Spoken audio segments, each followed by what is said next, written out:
Hello, good evening. कैसे हैं? क्या हाल चाल? आवाज आ रही मेरी आपको? जरा एक बार बताना फटाफट। हम लोग शुरू करें यहाँ आपके साथ ये टॉपिक। जो आज का टॉपिक आपके लिए है, फिजिक्स का टॉपिक है। और इसमें मुझे पढ़ाना है एनर्जी और मैग्नेटिज्म। ठीक ना? तो वॉइस क्लियर है मेरी? एक बार बताना। कैसे हैं? क्या हाल? मजेदार है बिल्कुल। अगर मजेदार है तो बात अच्छी है। अगर मजेदार नहीं है तो भी अच्छा ही है, मान के चलो। ठीक।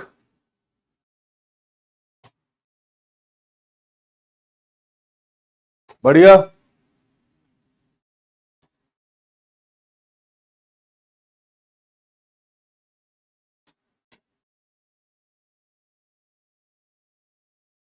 क्लियर है आवाज? बहुत बढ़िया। आवाज क्लियर होनी चाहिए, बाकी तो सब ठीक है। आप कान में लगा के सुनते रहना है। तो लास्ट लेक्चर में क्या किए थे? अगली लास्ट लेक्चर जो हुआ था मेरा, क्या हुआ था उसमें? अगर आपको याद हो थोड़ा बहुत, तो हम लोगों ने पढ़ा था उसमें लाइट के बारे में थोड़ा सा। ऑप्टिक्स था मतलब।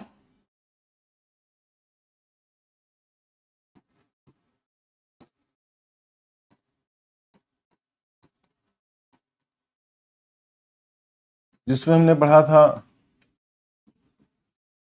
Reflection, law of reflection.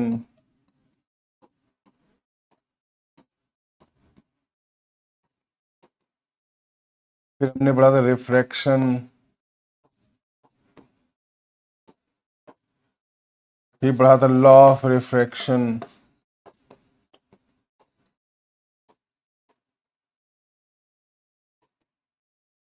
ये चीजें हो गई थी ना कल उस दिन? चलिए, आज पढ़ेंगे electricity in magnetism. Charge, conductor, insulator, electric current क्या होता है, शंट क्या होता है, शंटिंग क्या होती है, इलेक्ट्रिक बल्ब जो होता है वो कैसे जलते हैं, गैल्वेमीटर्स क्या होते हैं, सोडियम एंड मरकरी जो स्ट्रिप लैंप होते हैं वो क्यों जलते हैं इतना तेज, पर्पस ऑफ चोक कॉयल का क्या होता है फ्लोरेसेंट में वो भी जानेंगे, मैग्नेटिज्म क्या है, डाई मैग्नेटिज्म क्या होते हैं, एग्जाम्पल क्या है उसके, पैरामैग्नेटिज्म क्या होते हैं उसके एग्जाम्पल क्या है, फेरोमैग्नेटिज्म क्या है उसके एग्जाम्पल क्या है, ये सारा कुछ आपके यहाँ पे है। क्यूरी टेम्परेचर क्या होता है, आइसोगोनिक क्या होता है, आइसोक्लिनिक लाइन क्या है, द एलिक पूछा गया एक्लिनिक लाइन क्या है आपकी, आइसोडायनेमिक लाइन क्या होती है। ये सारी चीजें नोट्स में एज इट इज दी गई हैं। क्लियर है यहाँ पर? आप लोग मुझे बताते रहिएगा कि आपको कहाँ समझ नहीं आया। ये सारा कुछ लिखा हुआ है। मैं चाहता हूँ पीपीटी पढ़ के सुनाने से अच्छा मैं आपको पढ़ के लिख के पढ़ा दूं, ज्यादा बेहतर है। वो ज्यादा समझ में आएगा, क्योंकि अब नोट्स की भी टेंशन नहीं, क्योंकि नोट्स ऑलरेडी बने हुए हैं आपके यहाँ पे। आपने देख लिया पीछे, नोट्स ऑलरेडी हैं यहाँ पर। ठीक ना? तो आपको ज्यादा दिमाग नहीं लगाना, सब कुछ है यहाँ पर। आप प्रैक्टिस किए थे कि नहीं किए थे करंट अफेयर्स की? जो मैंने लेक्चर लिया था आपने कल प्रैक्टिस किया होगा होपफुली। आपको मैंने डिफेंस इसलिए 6 महीने पहले का करा ही दिया था, 1 साल का, और उसके बाद मैंने वहां प्रैक्टिस कराई थी। तो आपको क्वेश्चन वहां पे आ रहे थे नहीं आ रहे थे? वैसे मैंने देखा सभी के 80% के अबव ही आंसर आए हैं वहां ज्यादातर। तो कल आप लोग लाइव में देख रहे थे नहीं देख रहे थे? अगर देख रहे होंगे तो आपको ऑब्वियस सी बात है बहुत सारे क्वेश्चन आ भी रहे होंगे।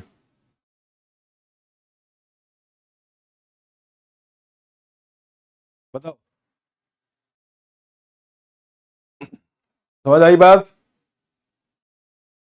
कितने लोग चाहते हैं कि मैं लाइव में पढ़ा दूं ज्यादा बेहतर, मतलब लिख के पढ़ा दूं ज्यादा अच्छा है?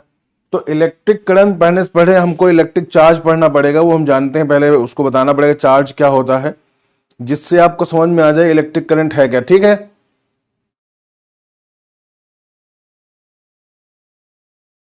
तो कहते हैं इलेक्ट्रिक चार्ज क्या होता है। जो लोग नहीं थे वो बाद में देख लिए होंगे, नहीं देखे होंगे तो देख लेना, अच्छी खासी प्रैक्टिस हो जाएगी। चलो बात करते हैं।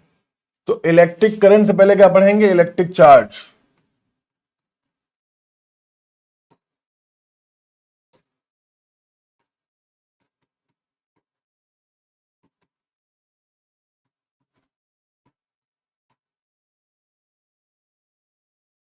इससे पहले क्या पढ़ेंगे?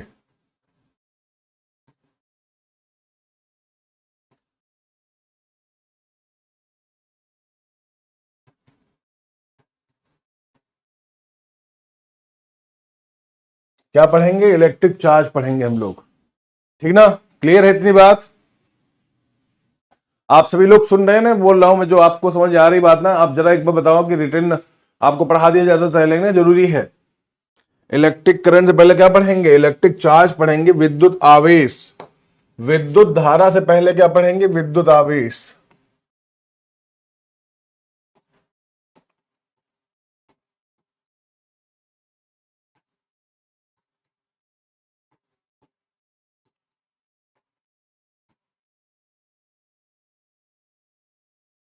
क्या पढ़ेंगे? विद्युत आवेश। क्लियर है बात?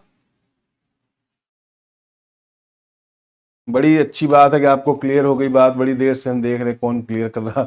चलिए ठीक है, ओके, बहुत बढ़िया। तो यहां हम जानेंगे, देखो इलेक्ट्रिक चार्ज क्या होता है, विद्युत आवेश क्या होते हैं। जरा देखो इलेक्ट्रिक चार्ज क्या होते हैं।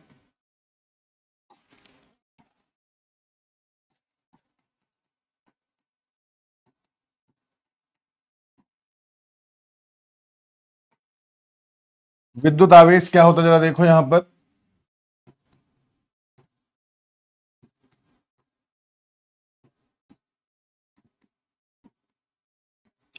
बस कुछ टर्म्स को मैं अच्छे से समझाऊंगा, बाकी तो हिंदी इंग्लिश में ही रहेगा सब कुछ, लेकिन कुछ बाइलिंगुअल रहेंगे। जब हम किसी भी चीज में, मतलब कह सकते हैं किसी भी वस्तु का वो गुण होता है जब उसमें कोई भी ट्रांसफर ऑफ क्या होता है, इलेक्ट्रॉन। किसी भी वस्तु में वो गुण होता है जो ट्रांसफर ऑफ इलेक्ट्रॉन से आता है, दैट मीन्स क्या होता है वो होता चार्ज। मतलब it is the property of any object, it is a property of any object which comes due to transfer of electron. It's the property of any object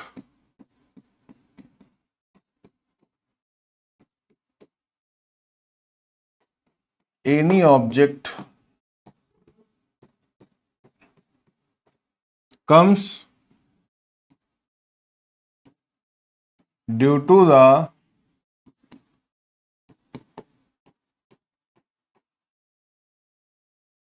transfer of electrons. अब आपको ये तो पता है कोई भी पदार्थ होगा तो उसमें तीन चीज तो होती ही होती है, आपको पता है, प्रोटॉन, न्यूट्रॉन और इलेक्ट्रॉन। तो वो जो इलेक्ट्रॉन का जो ट्रांसफर होता है उसकी वजह से जो गुण आता है वो उसका आवेश होता है। उसी को हम लोग क्या बोलते हैं? उसी को आवेश बोलते हैं। इसकी एसआई यूनिट क्या होती है? एसआई यूनिट इसकी कूलाम होती है। आप पढ़े होंगे एसआई यूनिट क्या होगी इसकी।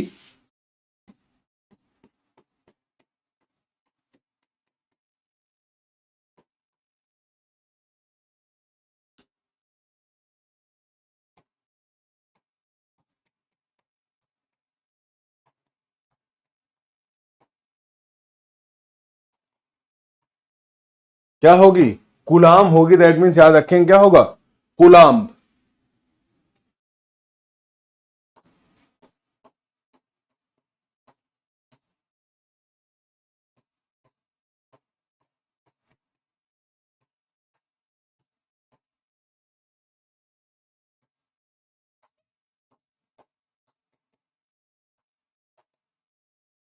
क्लियर है ये?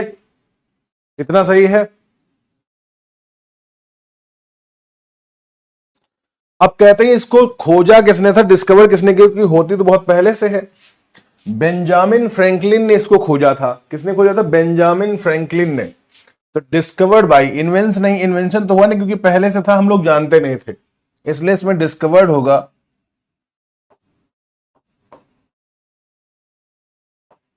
डिस्कवर्ड बाई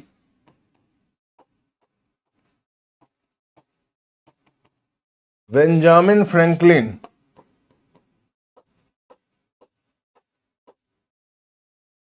इन्होंने इसको खोजा था, बेंजामिन फ्रैंकलिन ने, और कहा था ये एक स्केलर क्वांटिटी है।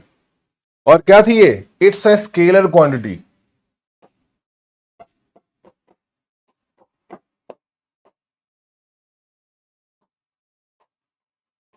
स्केलर क्वांटिटी मतलब जिसको मैग्नीट्यूड की जरूरत होती है, डायरेक्शन की नहीं होती है, वो स्केलर होती। मतलब जिसको केवल परिमाण चाहिए, दिशा नहीं, वो क्या होती है?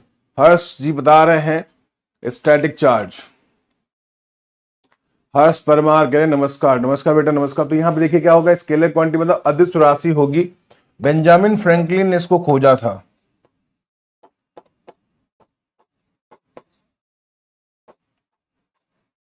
क्लियर?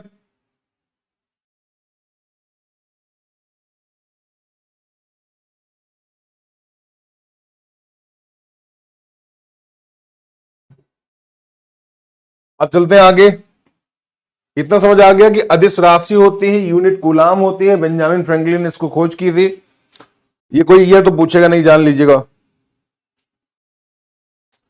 तो कहते क्या होता है चार्ज बराबर क्या होता है, Q इक्वल टू, वही बताता हूं, Q इक्वल टू I/T।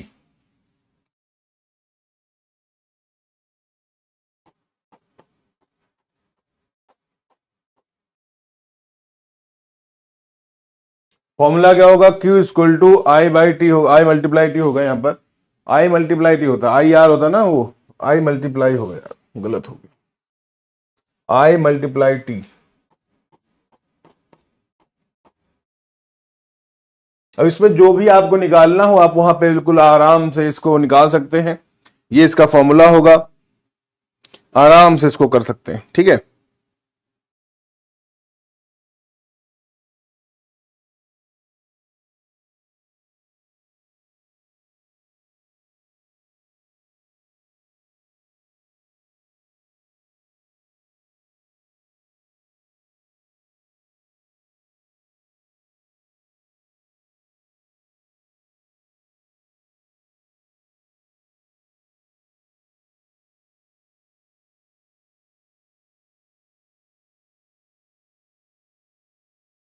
ठीक है,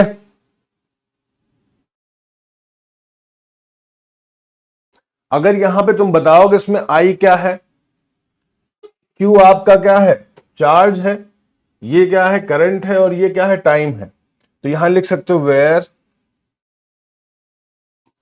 Q equal to charge, I equal to current, और टी इक्वल टू टाइम। ठीक ना?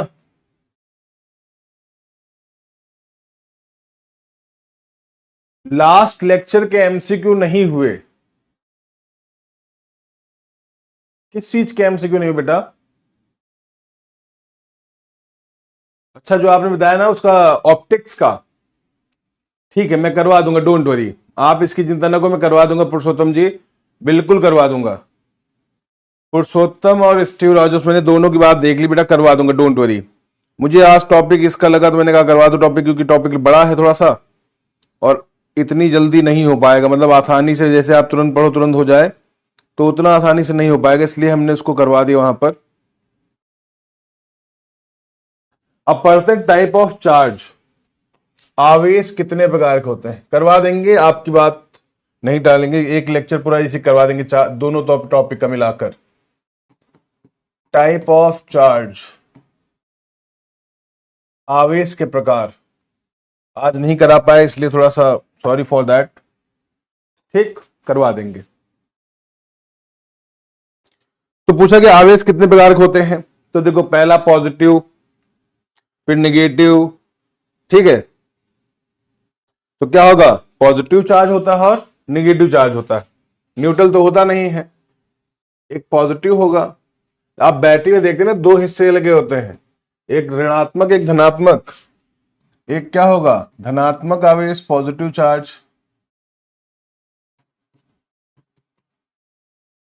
और एक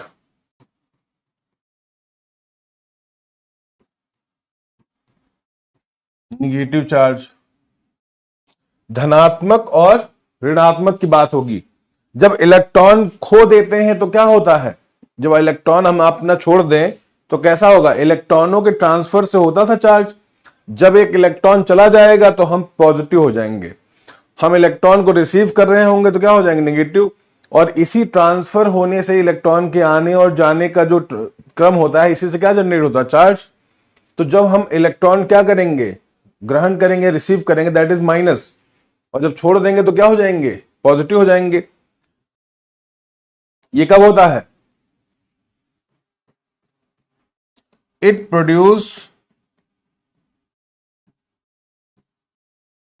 व्हेन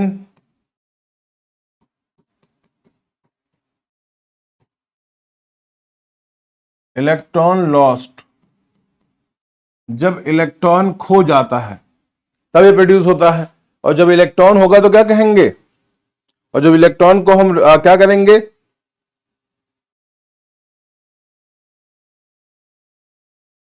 जब हम कहते हैं when we receive the electron,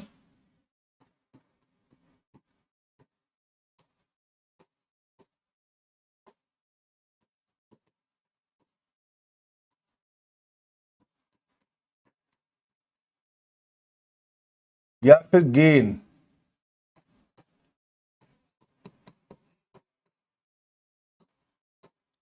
ये क्या होगा, कैटायन होगा, वो एनायन होगा, दैट इज क्या होगा, कैटायन, इसी को क्या बोलते हैं,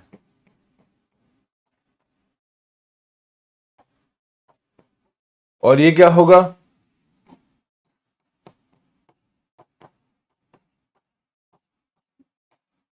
ठीक। तो दो होते हैं, एक पॉजिटिव और एक निगेटिव। तो निगेटिव क्यों होता है, पॉजिटिव क्यों होता है, कंफर्म हो गया। अब इसके प्रॉपर्टीज देख लो, क्या होता है, पॉजिटिव की प्रॉपर्टी क्या है, तो क्या होगा, प्रॉपर्टीज ऑफ चार्जेस।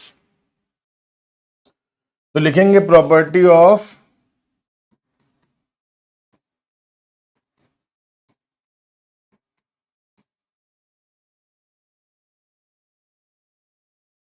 आवेशों के गुण क्या होंगे, आवेश जो होता है उसके गुण क्या होंगे।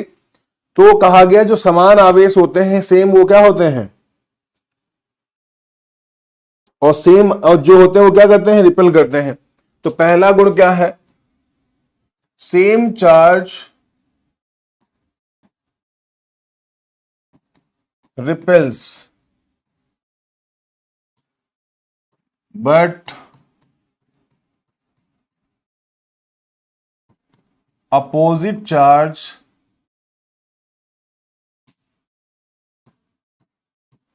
अट्रैक्ट।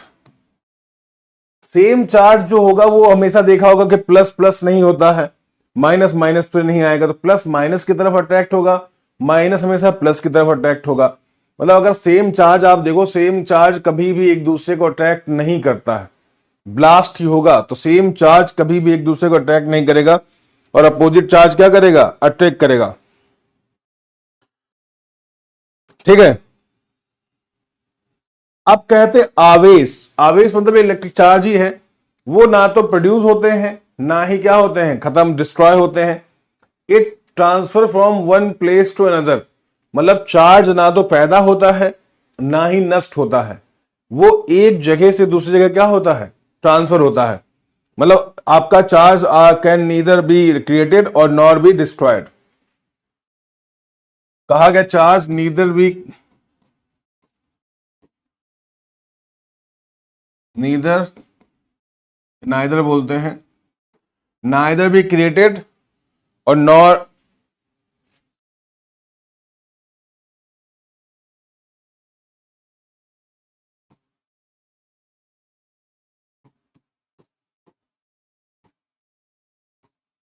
Not destroyed. ये क्या होता है, ये एक जगह से दूसरी जगह क्या होता है, ट्रांसफर होता है। It transfer from one place to another, from one body to another कह सकते हैं, it transfer one body to another.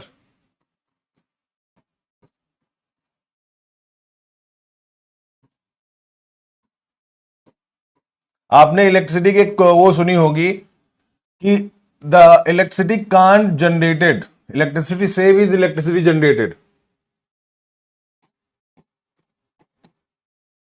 Electricity को प्रोडक्ट करने की जब बात करते हैं कि इलेक्ट्रिसिटी कैसे बचाएं, तो कहा गया है electricity save is electricity generated. ना तो इलेक्ट्रिसिटी हम लोग इकट्ठा कर सकते हैं, जितना बिजली बचाओगे उतना ही बिजली बचेगी। मतलब आपका जितना भी बिजली का उत्पादन, आपको देखना नहीं कि हम बिजली इकट्ठा कर रहे हैं क्या बना बना के, जैसे साबुन इकट्ठा कर लिया, टॉफी इकट्ठा कर ली बना के, बाद में बेचते रहेंगे, लेकिन ऐसा नहीं, बिजली तुरंत के तुरंत जाएगी। ऐसा कोई इन्वर्टर थोड़ी लगा सरकार के पास बहुत बड़ा सा कि वहां से बिजली दे रहे हैं सबको। घर में इन्वर्टर लगा है जिसमें हम इलेक्ट्रिसिटी स्टोर कर लेते हैं। सरकार के पास इन्वर्टर नहीं कि जो अपनी बिजली, पहले पानी बहुत आए, आप कहे तो ज्ञान सरकार से कि जब बाढ़ आया कि बिजली बना लिया करो, को रखे रहा करो बना के, जब सूखा पड़ जाएगा तो बिजली दे दिया करो। ऐसा हम बोल सकते हैं क्या, नहीं बोल सकते, क्योंकि इलेक्ट्रिसिटी आपकी स्टोर नहीं होती कहीं पर, वो हम लोग छोटा सा कहीं बना लेते हैं इन्वर्टर तो उसमें रखे रहते हैं, अदरवाइज जितना इलेक्ट्रिसिटी बनती रहती है उतना बिकती रहती है, और जितना इलेक्ट्रिसिटी सेव करोगे उतना ही इलेक्ट्रिसिटी पैदा होनी मानी जाएगी बस, ठीक है ना, तो होती ना जाती है, ठीक है।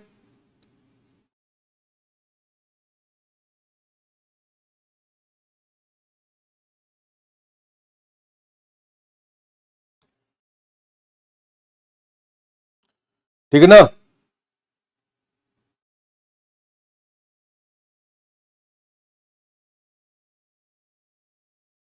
देखो ऑलवेज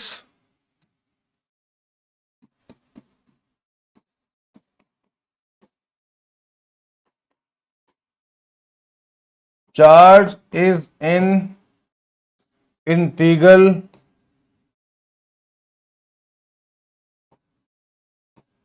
ऑफ इलेक्ट्रॉन। जो आपका चार्ज होता है वो क्या होता है, इलेक्ट्रॉन का अभिन्न होता है, इंटीग्रल मल्टीपल ऑफ इलेक्ट्रॉन। तो इंटीग्रल होता है क्या, यहां भी लिख सकते हैं इंटीग्रल मल्टीपल ऑफ इलेक्ट्रॉन। तो पूछेंगे एक इलेक्ट्रॉन पे कितना चार्ज होता है, एक इलेक्ट्रॉन पे कितना चार्ज होता है बताओ। तो यहां लिखेंगे चार्ज ऑन इलेक्ट्रॉन, बताओ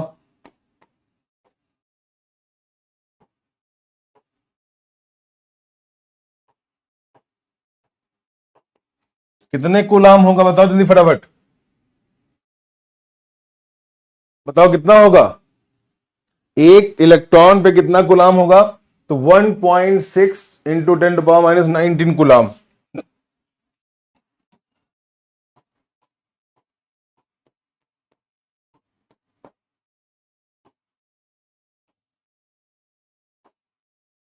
ये चार्ज होता है एक इलेक्ट्रॉन पर। जय हिंद जय हिंद जय हिंद, अभी बता रहे हैं कितना होगा, इतने गुलाम होगा।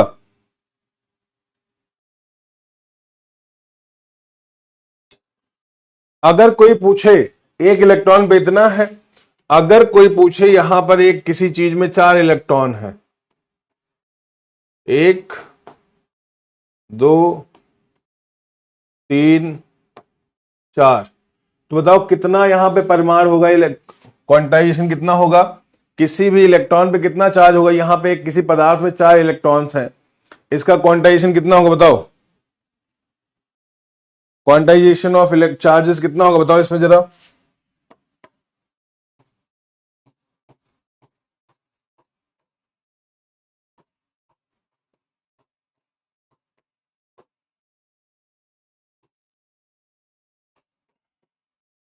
कितना होगा, कहा गया ना always charge in integral multiple of electron.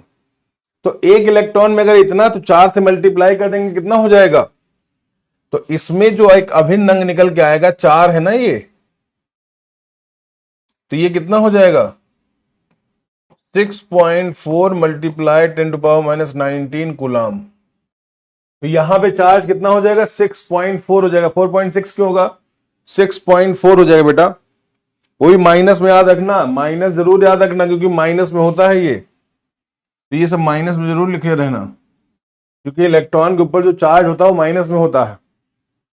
Clear.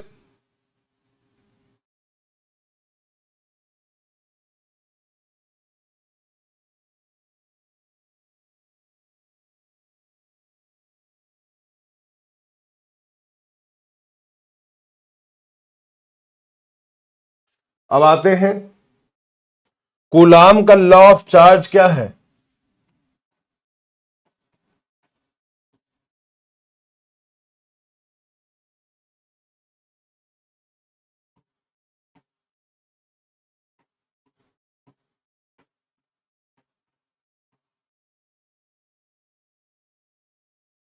क्या होगा कूलाम का आवेश के लिए, कूलाम के लिए आवेश का नियम क्या है,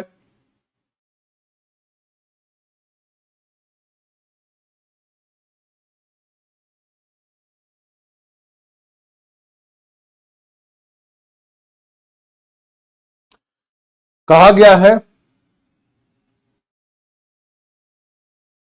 फोर्स बिटवीन टू चार्जेस। तो इसमें क्या कहा गया, according to this law,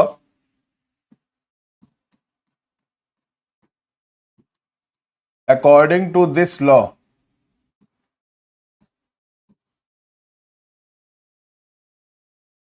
the force between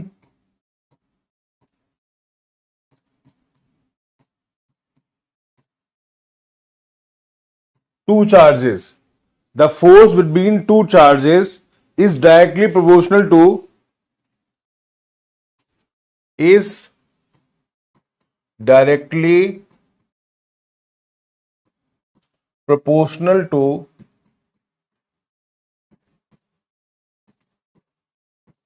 product of charges,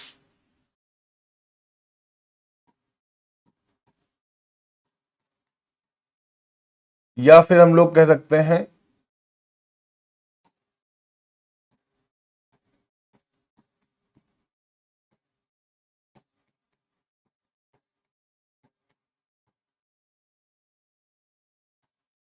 product of charges, and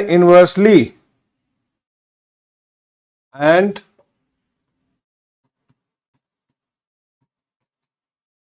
inversely proportional to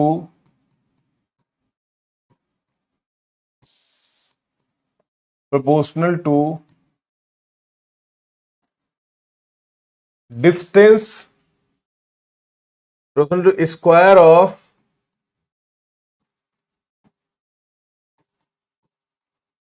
distance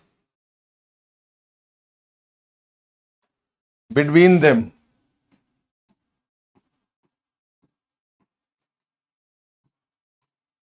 ये इसका नियम है, मतलब कि दो आवेशों के बीच में जो बल है वो क्या होगा, वो उनके मल्टीपल्स के बराबर होगा, लेकिन उनके बीच की दूरी के स्क्वायर के इनवर्स होगा। ठीक, ये इसमें कहा गया, मतलब कि जो उनके बीच की दूरी होगी, उसके बीच की जो दूरी होगी उसके गुणनफल के क्या होगा, व्युत्क्रमानुपाती होगा, और उनके जो चार्ज है उसका क्या होगा, गुणनफल होगा। तो हम इसको क्या कह सकते हैं, चार्ज अगर मान लेते, बल क्या, देखो यहां पर फॉर एग्जाम्पल एफ है बल, तो क्या होगा, प्रोपोर्शनल क्या होगा, Q1 और Q2। ये होगा पहली कंडीशन कि उनके आवेशों के गुणनफल के बराबर होगा, और जो उनके बीच की दूरी होगा उसके वर्ग का क्या होगा, व्युत्क्रमानुपाती होगा। तो कुछ ऐसा होगा। सेकंड क्या कहेगा, ऐसे हो जाएगा, दो आवेश दिए हुए हैं, ऐसे मान लो ना, दो आवेश दिए हैं, आवेश कौन से दिए हैं यहां पर, एक Q1 दिया है, सॉरी, और एक Q2 दिया है, और इनके बीच की दूरी R दी है। ठीक ना, ये क्वेश्चन हो गया, एक चार्ज है Q1, एक हो गया Q2, तो इसके बीच का बल क्या होगा,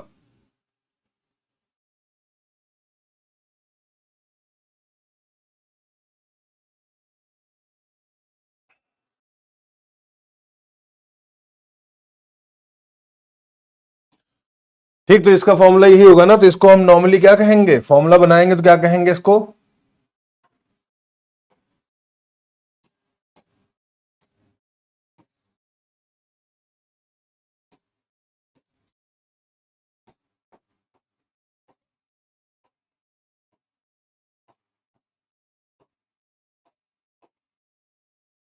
ये बनेगा पूरा, ये बीच की दूरी हो गई, ये हो गया। अगर हम के को हटा दे तो के आपका यहां हटा दे क्या होगा, तो ये एक नया फॉर्मूला बन जाएगा के, जो कि क्या होगा, डिपेंड ऑन मीडियम। तो ये होगा एफ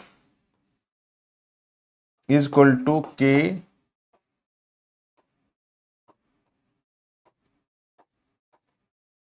ये हो जाएगा के डिपेंड ऑन मीडियम, वेर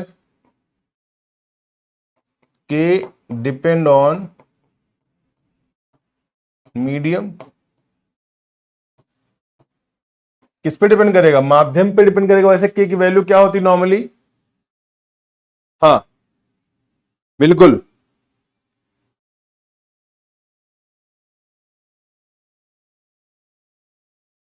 अब कहते के की वैल्यू क्या होती है, वैल्यू ऑफ के क्या होगी,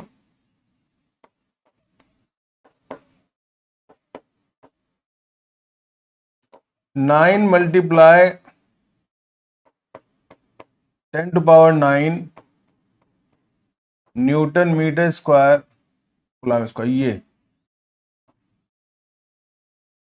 ये इसकी वैल्यू है, जी की वैल्यू हुआ करती थी ना, हम लोग बताते थे जी की 6.67 बताते थे, जो ग्रेविटेशन कांस्टेंट था हमारा, उसी तरह इसकी वैल्यू है। तो ये है कूलाम का लॉ ऑफ चार्ज, ठीक है ना।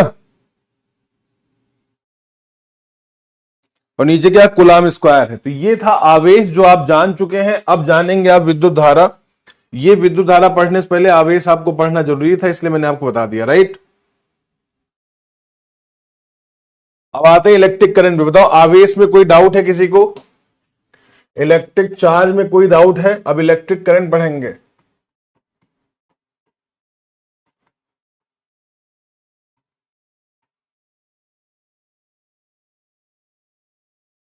इलेक्ट्रिक करंट जिसको हम कहते हैं विद्युत धारा,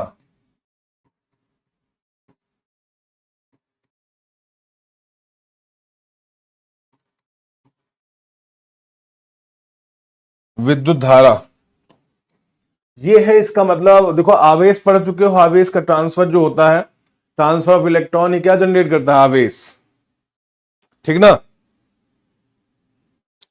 इलेक्ट्रॉन में जो इलेक्ट्रॉन का जो एक्सचेंज होता है उसी से क्या होता है? आवेश। और आवेश के बाद क्या होगा? The flow of charge is per unit time is called electric current. The flow of charge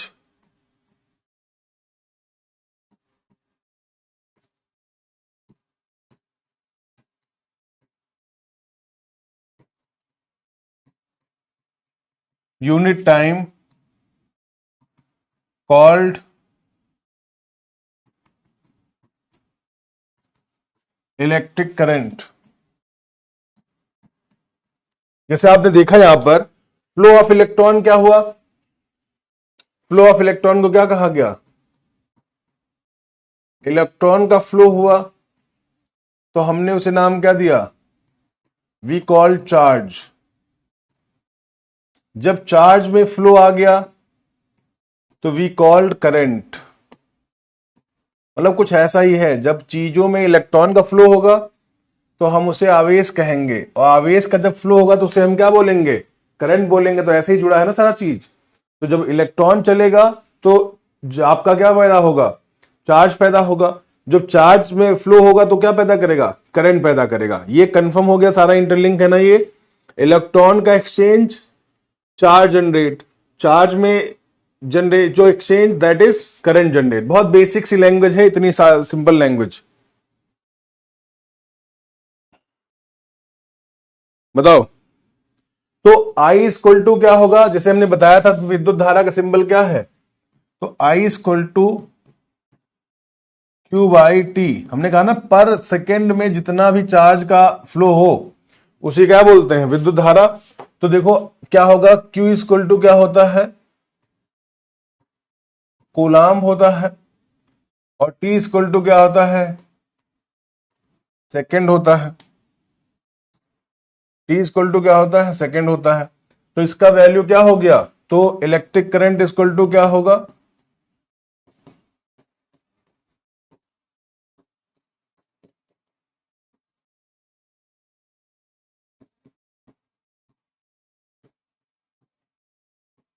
coulomb पर सेकेंड हो गया ना ये। आई होप क्लियर है इतना। यही था ना, I equal to Q by T, यही तो था। अब कूलाम का मात्रक क्या था? ऐसा यूनिट कूलाम का जानते ही हो।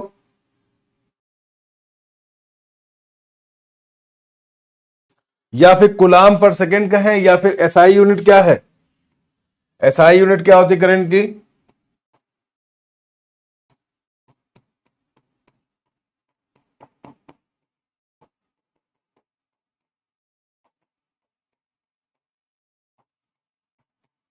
क्या होगी?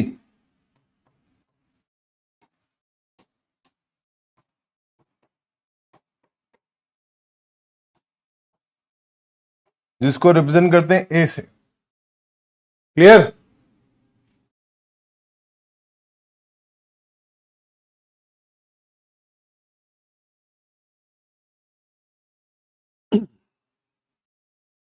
अब डिवाइस कौन कौन सी, जरा देख लो, डिवाइस के बारे में बात कर लेते हैं। वैसे डिवाइस लिखवा रखी है, आपको जानते ही होंगे डिवाइस क्या है। डिवाइसेस के नाम अगर बताएं, अमीटर, दूसरा है गैल्वेनोमीटर,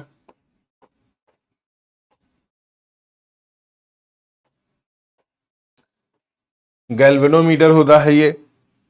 तो पूछा जाता है कि जो अमीटर है गैल्वेनोमीटर है, तो इस तरह से कहते हैं गैल्वेनोमीटर क्या करेगा, इलेक्ट्रिक करंट जो होता है उसमें क्या होता है, मैग्नीट्यूड होता है, दिशा नहीं होती है।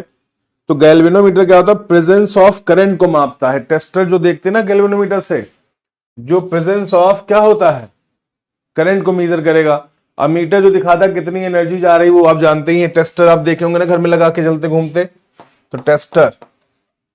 एक और हमारा डिवाइस क्या, टेस्टर, जो क्या नापता है, प्रेजेंस ऑफ करंट। ये सारा आपको वहां पे दिया हुआ है। गैल्वेनोमीटर का काम क्या है, इसका काम क्या है, तो ये तो आप जानते ही हैं। एक क्वेश्चन और पूछा था यहां पर, ये कैसी यूनिट है करंट। यह चार्ज आपकी स्केलर क्वांटिटी थी, तो ये क्या था, करंट इज, या electric current, sorry,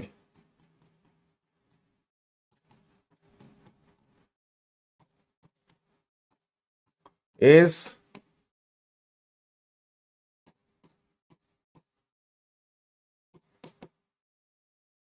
scalar quantity है, मतलब only magnitude required, no direction needed. तो डायरेक्शन की कोई जरूरत नहीं होती, कहीं भी करंट बहा दो। अब कहते हैं जिसमें इलेक्ट्रिक करंट फ्लो करता है, the object where the electric current flows that is called conductor, जो सुचालक होते हैं। The object in which electric current flows,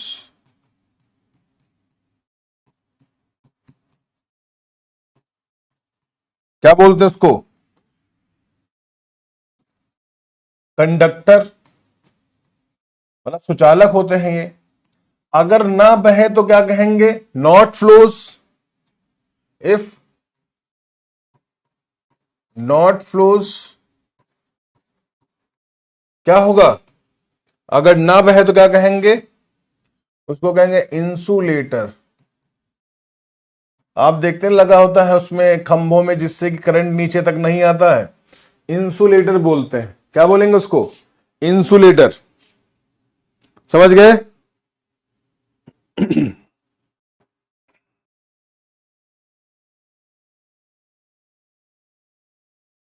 और मेटल्स क्या होते हैं, कंडक्टर होते हैं। ये क्या होता है, नॉन मेटल या प्लास्टिक हो जाएंगे।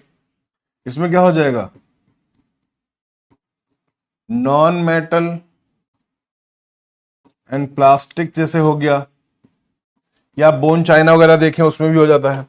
इसमें क्या होता है, ये किस में होता है, मेटल्स। ऐसा क्यों होता है, धातुओं में क्यों होता है, क्योंकि they have free electrons. Reason क्या है, बिकॉज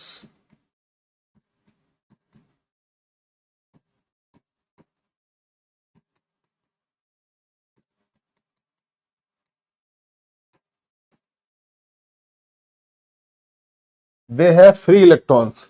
इनके पास मुक्त इलेक्ट्रॉन होते, जो आवेश को आसानी से क्या करते, ट्रांसफर करते रहते हैं। क्लियर।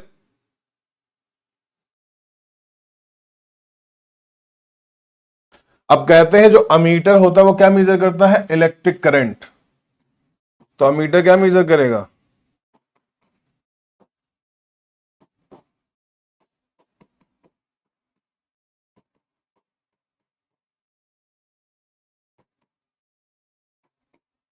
अमीटर क्या मेजर करेगा, इलेक्ट्रिक करंट। गैल्वेनोमीटर क्या करेगा, प्रेजेंस ऑफ इलेक्ट्रिक करंट। तो गैल्वेनोमीटर क्या करता है,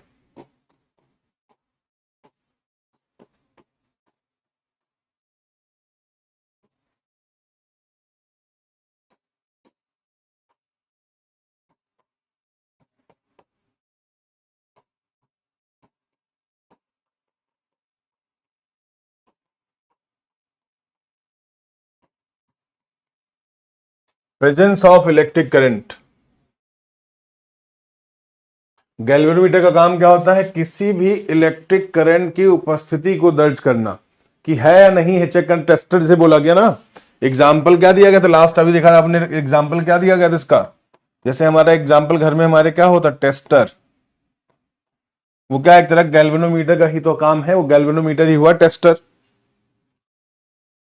अब बात करते हैं अगला, इलेक्ट्रिक पोटेंशियल। यहां तक कोई दिक्कत है? इसके आगे चलें।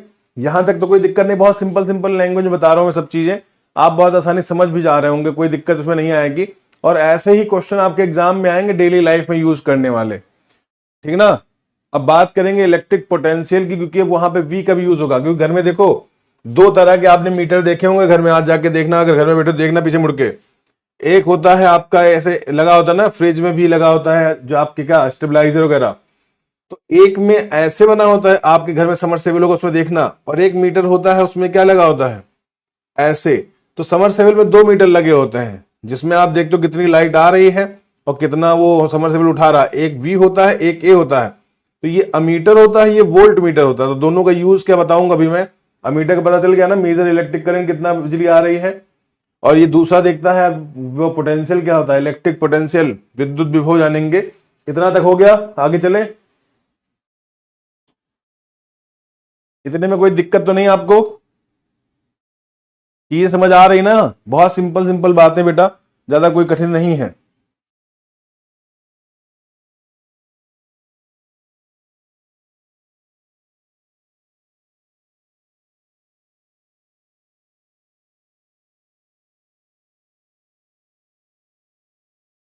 क्लियर?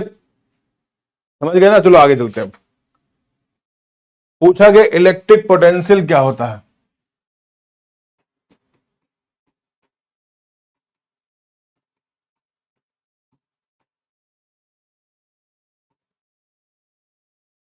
इसको कहते हैं विद्युत विभव। क्या बोलेंगे? विद्युत विभव।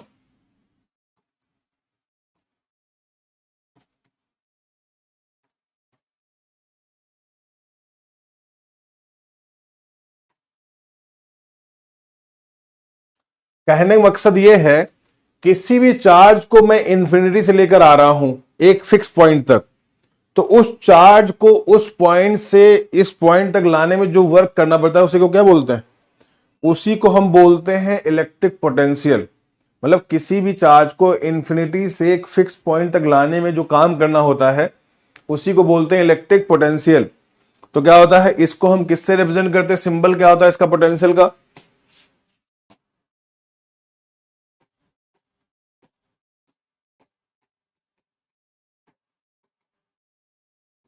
सिंबल भी होता है।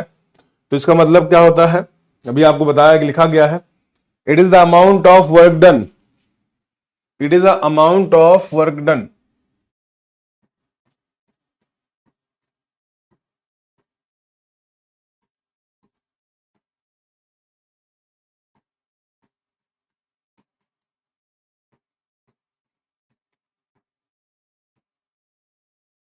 It is the amount of work done in bringing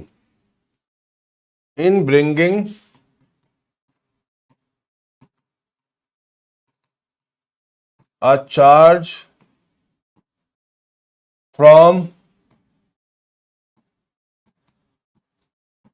infinity to a fixed point।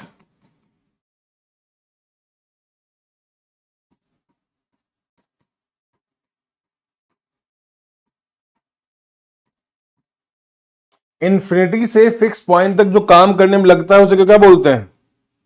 उसी को इलेक्ट्रिक पोटेंशियल बोलते हैं। तो V इक्वल टू क्या होता है?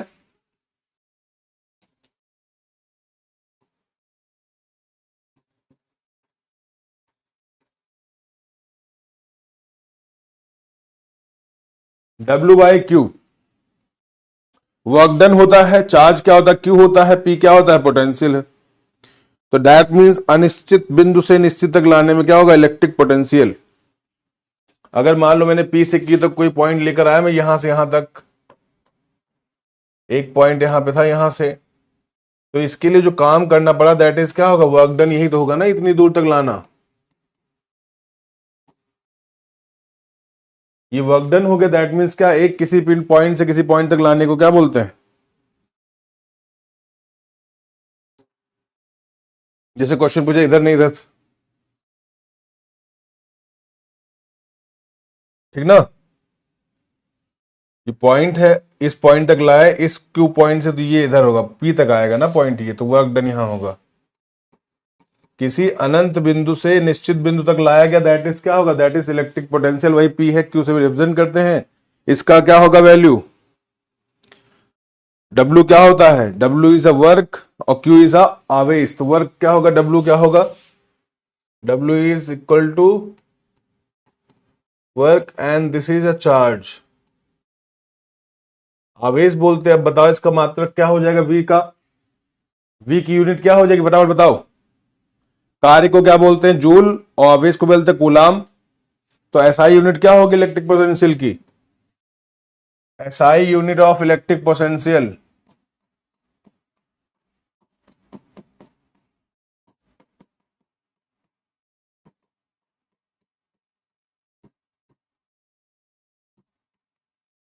क्या होगा? वोल्ट। क्या बोलते हैं इसको? वोल्ट। और लेकिन अगर इसमें देखा जाए तो क्या होगा? जूल पर कूलाम।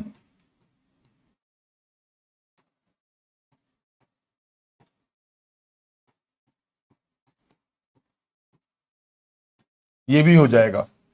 तो दोनों हो सकती है, वोल्ट भी हो सकता है, जूल पर कूलाम भी हो सकता है। ठीक है। और इसको मीजर कैसे करते हैं? It measure by voltmeter. It measured by volt meter.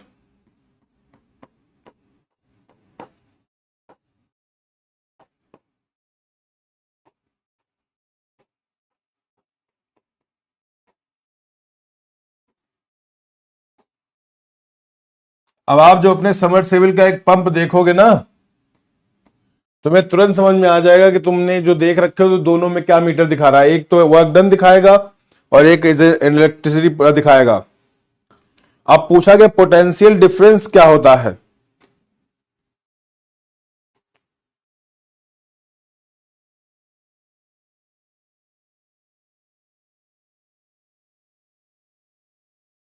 तो क्या होता है पोटेंशियल डिफरेंस, क्या होता है?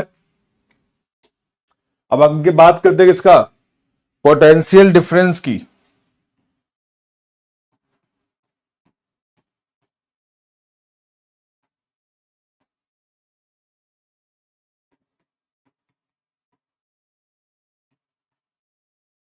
कोई टफ तो नहीं लग रहा कि बहुत टफ है? फिजिक्स कितनी टफ लग रही है?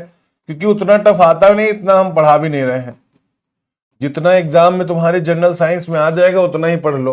और ये बेसिक कॉन्सेप्ट है, आपको जहां टफ बना के दूंगा तो आप बिल्कुल हिल जाओगे, कह रहे क्या ही पढ़ा रहे थे मास्टर। तो दो पॉइंट के बीच का जो पोटेंशियल डिफरेंस होता है उसी को क्या बोलते हैं? तो पूछा गया it is amount of the work done in, देखो, it is amount of work done, amount of work done in bringing a charge, in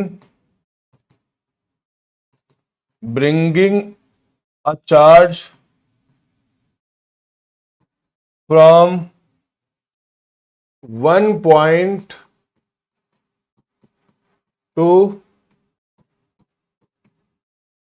another, एक पॉइंट से दूसरे पॉइंट तक लाने में।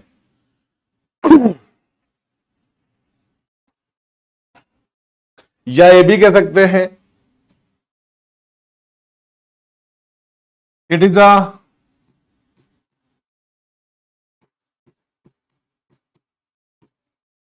इट इज अ क्या कहेंगे? It is a electric difference of electric potential.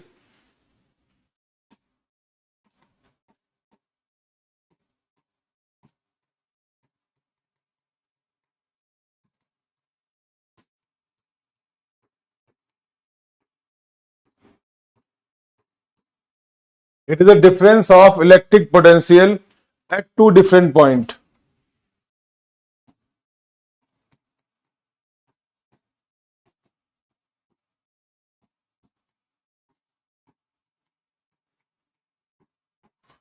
तो ये आपका दोनों चीज है, बिल्कुल क्लियरली आप जान लीजिए। यही होता दो बिंदुओं के बीच में। इसको जांपते कैसे हैं? तो अगर कोई पूछे कि v होगा क्या होगा, तो देखो यहां पर क्या होगा। अगर कोई पूछे यहां पर, तो डेल्टा v हो जाएगा ये इक्वल टू,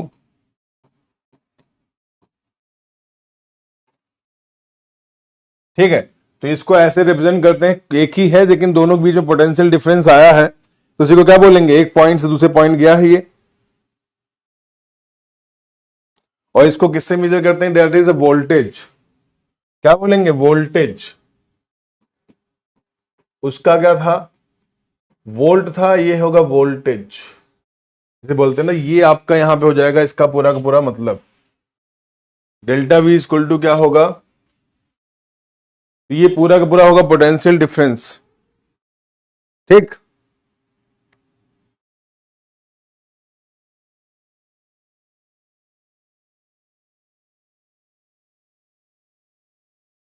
इसकी यूनिट भी क्या होगी जरा बताओ जरा से यहां पर।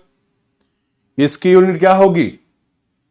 इसको हम ये भी लिख सकते हैं ना यहां पर, अगर आप ध्यान से दें तो डेल्टा वी इक्वल टू, और इसकी भी यूनिट क्या हो जाएगी?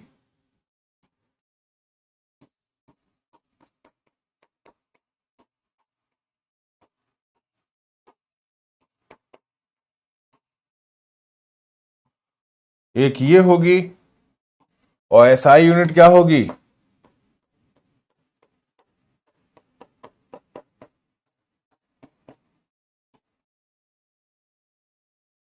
वोल्ट हो जाएगी। बिल्कुल सही बात है। इतना क्लियर है? जल्दी फटाफट बताओ, क्लियर हो तो आगे बढ़े, क्योंकि ओम का नियम भी बताना। ओम का नियम क्या है? Ohm's law. ओम का नियम क्या होता है? V equal to I R बोलता है ना, तो कहता है ओम का नियम क्या होता है?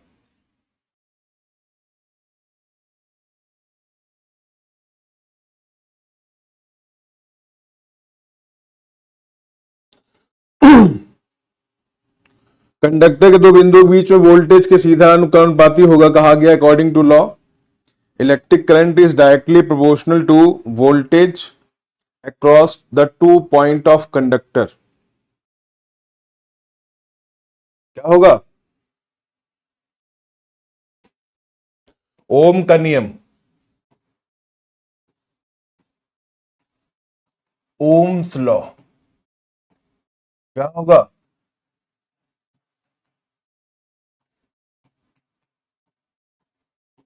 ओम नमः शिवाय वाला ओम नहीं है, ये ओम है, OHM। ओम का नियम क्या कहता है? The electric current is directly proportional to voltage. क्या कहता है? सिंपल लिख लो, electric current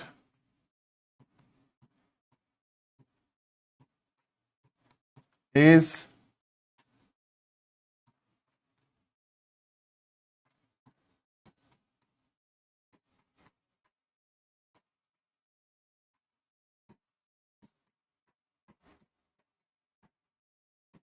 to voltage. Electric current जो होता है वोल्टेज के क्या होता है? To the voltage across the two point of conductor, across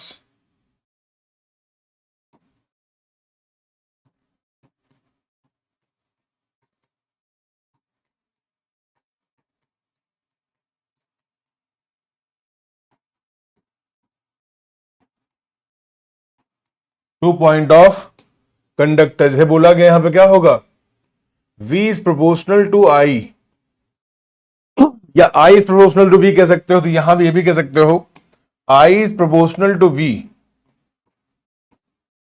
ऐसे ही बोल सकते हो, दोनों मतलब दोनों ही आप लिख सकते हो, कोई दिक्कत नहीं। ऐसे भी लिख दो या ऐसे लिख दो, V प्रोपोर्शनल टू I। ये आप रिप्रेजेंट कर सकते हो, उसमें कोई दिक्कत नहीं, डायरेक्टली प्रोपोर्शनल है यहां पर। और पूछा गया यहां पर V इक्वल टू, अगर क्या कहेंगे? V equal to I R या आर आई कर सकते हैं, तो कहेंगे R क्या है? Where R is resistance.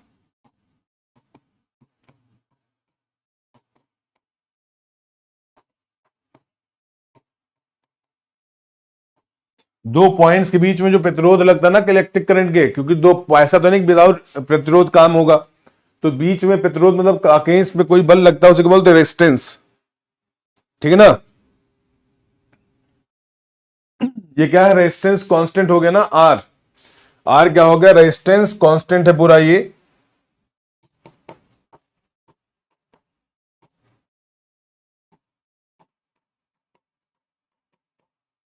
ये आपको ध्यान रखना, V equal to I R, बिल्कुल सही बात है यहां पर।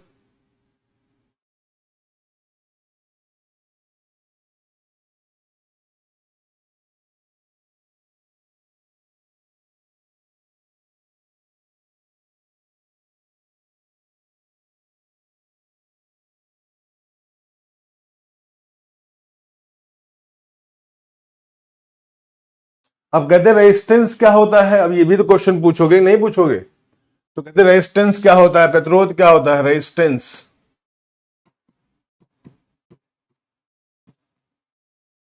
रेजिस्टेंस किसी भी सुचालक के हो अंदर होता है। देखो कुचालक के अंदर तो होगा नहीं क्योंकि वहां लाइट चलती नहीं है, जिसमें इलेक्ट्रिक करंट फ्लो होगा वहीं पे होगा। तो क्या होगा, resistance is the property of conductor, it is the property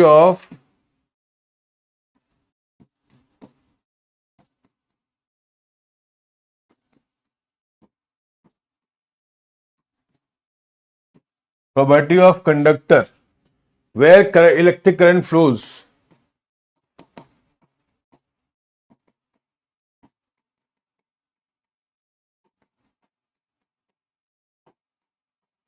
जहां पे विद्युत धारा क्या होती है, बहती है, उसका एक गुण होता है जो इलेक्ट्रिक करंट को बहने से या चलने से रोकता है। ठीक है, एवरी कंडक्टर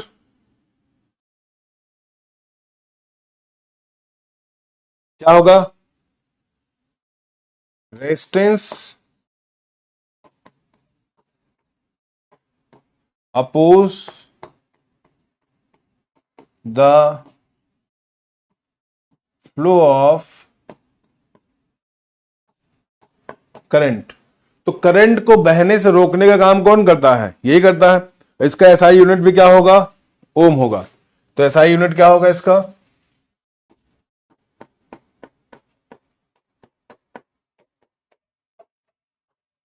सिंबल कैसा होगा, कुछ ऐसा ऐसा सिंबल होता है इसका, ओम। ये इसका सिंबल है जो उल्टा ऐसे बना देते हैं ना, उल्टा कुछ ऐसा जो उल्टा पतीला रख दिया गया हो, ओम बोलते हैं।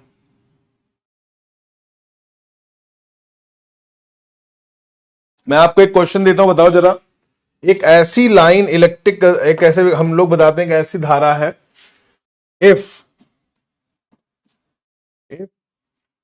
रेजिस्टेंस इज 10 ओम,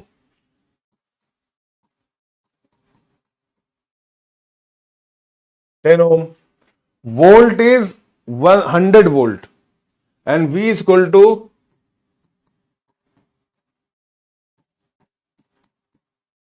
देन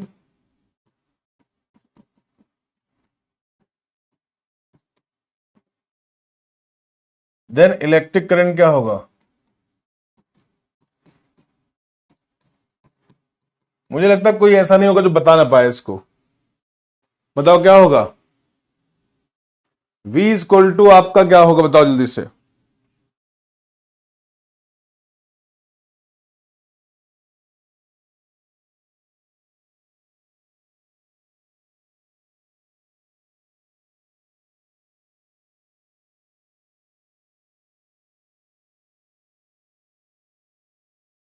बताओ फटाफट, फिर 2-3 क्वेश्चन और करा दें आप लोगों को, बस ज्यादा कराएंगे तो परेशान हो जाओगे।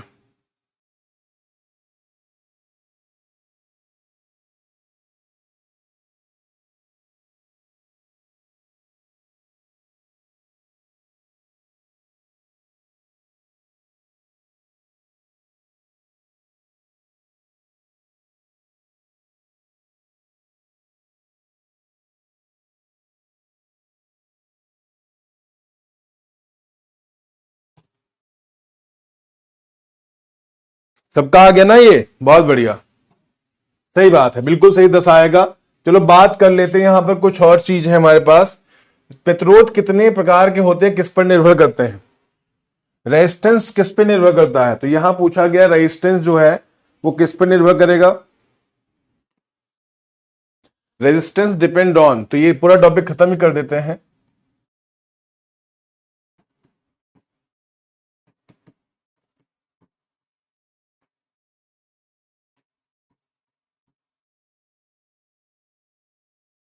डिपेंड्स ऑन, तो किस पे डिपेंड्स करेगा ये?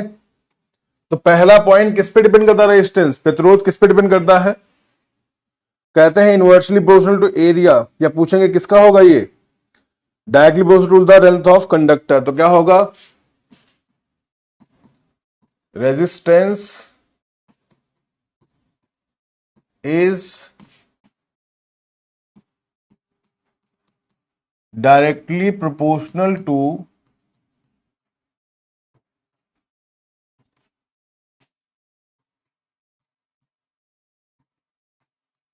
Length of conductor.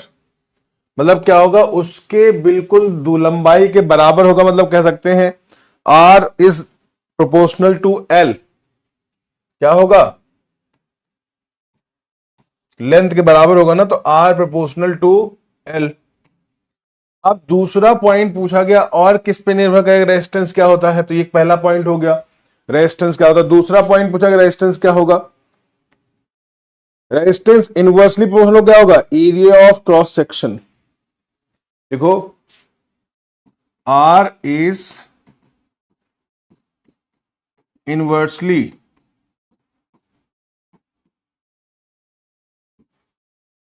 Proportional to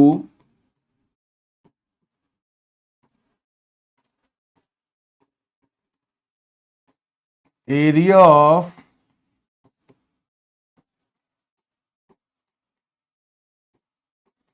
cross section. तो इसका मतलब क्या होगा? R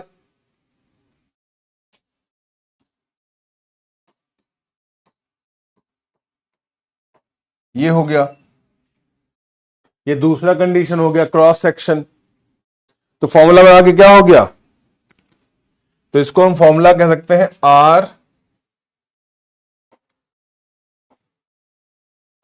L upon A।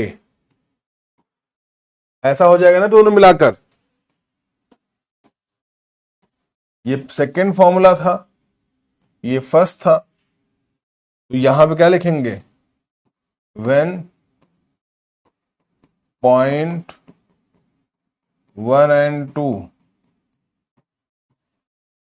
Added, तो क्या आएगा? कुछ ऐसा निकल के आएगा, मतलब दोनों मिलाकर।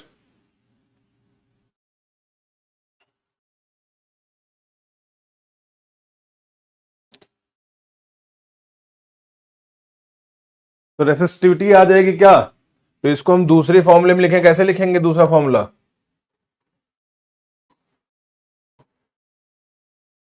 या फिर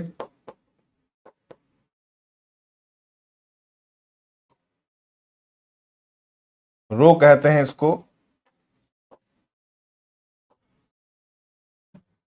तो ये क्या है अगर यहां लिख दूं तो मैं?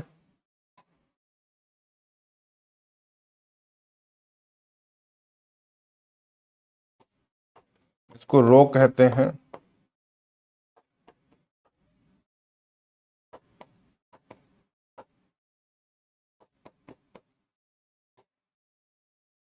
रेसिस्टिविटी दिखाता है, मतलब ये प्रतिरोधकता दिखाता है।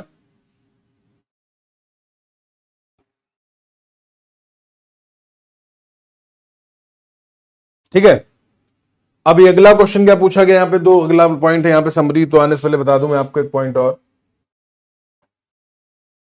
एक पॉइंट और लिख लो, इसमें पूछा गया क्या कि प्रतिरोध जो है सुचालक के तापमान क्या होता है? Depends on temperature.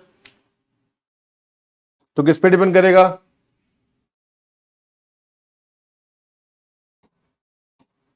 तीसरा पॉइंट,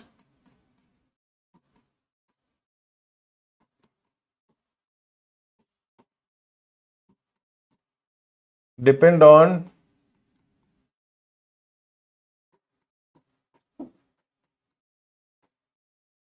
गर्म बहुत हो गया, मतलब बहुत ज्यादा रेजिस्टेंस है, कम गर्म तो कम रेजिस्टेंस है। और दूसरा क्या हुआ, रेजिस्टेंस किस पे डिपेंड करता है?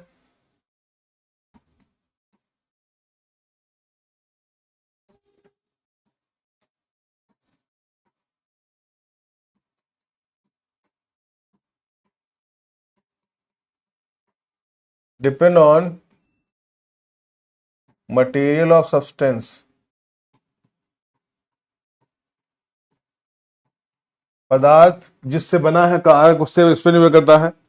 Nature of material depend on nature of material, nature of, पदार्थ की प्रकृति पर भी निर्भर करेगा। किस पर करेगा?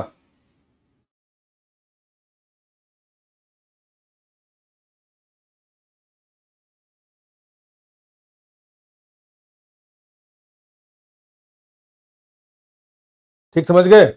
अगर कोई पूछे, यहां क्वेश्चन पूछे क्या है, बेस्ट कंडक्टर इलेक्ट्रिसिटी का क्या है?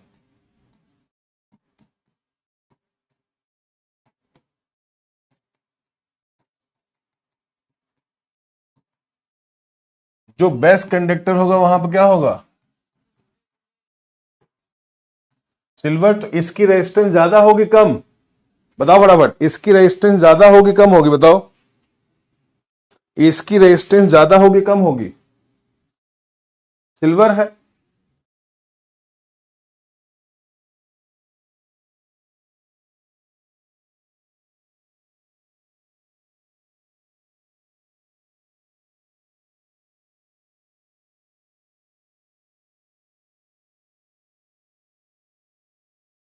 अब बात कर लेते हैं कॉम्बिनेशन ऑफ रेजिस्टेंस। यहां देखो, अगला पॉइंट है कॉम्बिनेशन ऑफ रेजिस्टेंस।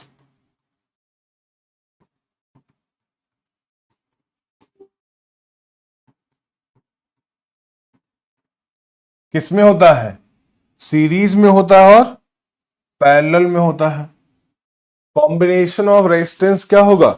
कॉम्बिनेशन है वो क्या होगा? सीरीज में होगा और पैरेलल होगा, मतलब कि श्रेणी क्रम होगा और समांतर होगा। एक पहला क्या होगा?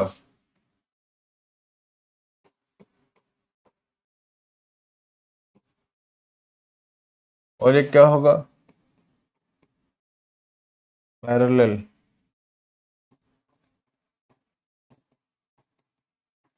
समानांतर।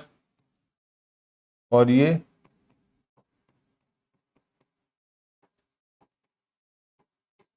श्रेणी क्रम। समानांतर क्रम हो गया, ये पैरेलल हो गया और ये सीरीज हो गया। क्लियर? दो होते हैं, एक सीरीज होता है एक पैरेलल। इसके आगे बताऊं कि ना बताऊं?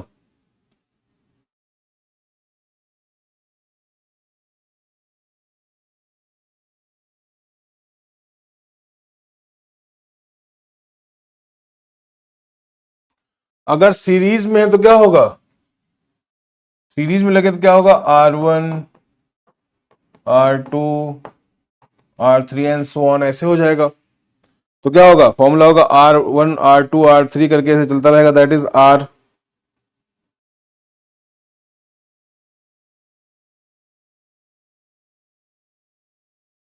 ठीक है? तो क्या होगा? करंट सेम होगा और वोल्टेज क्या होगा इसमें? डिफरेंट होगा। तो क्या होगा यहां पे देखो,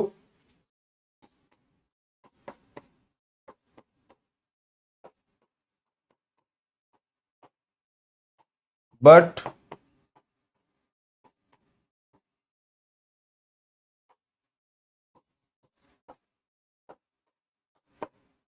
डिफरेंट होगा। मतलब यहां पे जो आपका श्रेणी क्रम में लगी चीजें होंगी वो क्या होंगी? इस तरह से होंगी। और अगर कोई कहे पैरेलल है तो क्या होगा? एक के ऊपर एक लगा है तो, जैसे आप देख रहे होंगे ना ऐसे, अब आपको बता के दिखाई दूं मैं ऐसे, इस सीरीज को दिखाता हूं पहले। मान लो ऐसे कोई करंट गया, गुजरा है ऐसे,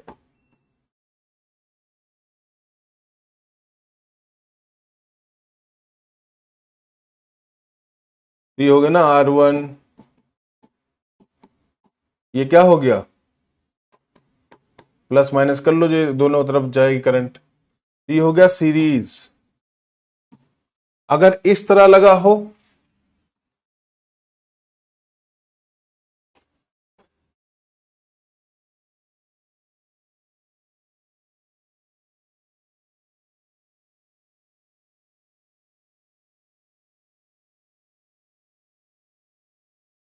ऐसे, तो यहां क्या होगा, एक के ऊपर एक लगा हो, R1 R2 R3, तो ये क्या होगा, ये पैरेलल हो जाएगा। एक लाइन से लगा तो सीरीज और एक उसके लगा तो पैरेलल, इसका फॉर्मूला क्या होगा, तो यहां क्या होगा, इसमें क्या होगा फॉर्मूला,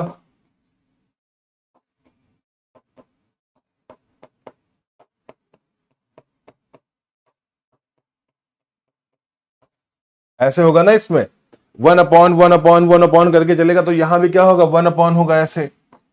अब इसमें क्या होगा, इसमें देखो वोल्टेज सेम होगा, करंट डिफरेंट होगा, voltage are same but current क्या होगा, डिफरेंट होगा। समझ गए?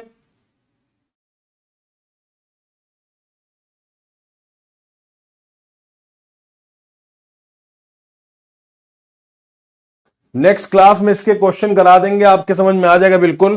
तो ये समझ गए ना, कॉम्बिनेशन ऑफ रेजिस्टेंस सीरीज में है तो आपका क्या होगा, R1 R2 R3 जुड़ जाएगा ऐसे नॉर्मली। अगर इसमें है तो ऐसे हो जाएगा, तो इसमें वोल्टेज सेम होता है, इसमें करंट सेम होता है।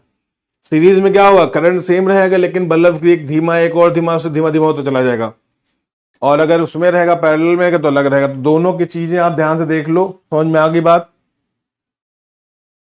क्लियर है इतना, पैरेलल क्या होता है ये। और नेक्स्ट क्लास में न्यूमेरिकल करा देंगे। आज इलेक्ट्रिक करंट कंप्लीट करा दिया है, नेक्स्ट में करा देंगे आपका मैग्नेटिज्म, ठीक है ना। इलेक्ट्रिक चार्ज क्या होता है ये बताया पहले, फिर क्या पढ़ा हम लोगों ने, इलेक्ट्रिक करंट पढ़ा हम लोगों ने, फिर इलेक्ट्रिक करंट के बाद हम लोगों ने पढ़ा क्या, वोल्टेज क्या होता है,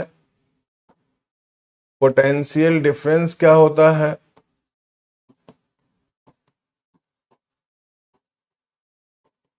रेजिस्टेंस क्या होता है, और टाइप कॉम्बिनेशन ऑफ रेजिस्टेंस क्या होता है।